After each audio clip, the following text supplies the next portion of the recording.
Saudara, kita awali Aceh hari ini, satu jamaah haji asal Aceh Timur meninggal dunia di Rumah Sakit King Abdul Aziz Arab Saudi pada Senin tanggal 24 Juli tahun 2023. Jemaah tersebut bernama Nur Jannah bin Muhammad Amin, tergabung dalam kloter BTJ 10. Satu jemaah haji asal Kabupaten Aceh Timur meninggal dunia di Rumah Sakit King Abdul Aziz Arab Saudi setelah sempat menjalani perawatan intensif beberapa waktu lalu.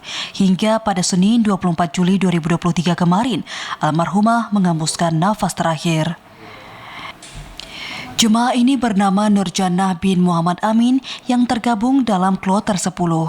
Kepala Kantor Kementerian Agama Kemenak Kabupaten Aceh Timur, Salamina, menyebutkan dari total keseluruhan jemaah yang tergabung dalam kloter 10 sebanyak 292 orang, satu jemaah meninggal dunia. Sejak awal keberangkatan, jemaah bernama Nur Jannah dalam kondisi kurang sehat dan setiba di Arab Saudi kesehatannya semakin memburuk serta dirawat di rumah sakit.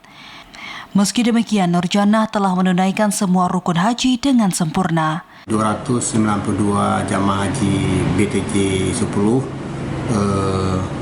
satu orang meninggal di Arab Saudi, di mana ketika semua jamaah BTJ 10 sudah pulang ke tanah air, 12 hari kemudian dari kepulangan kami, beliau meninggal di Arab Saudi, yang bernama Ibu Hajjah Nur Jannah bin Muhammad Amin.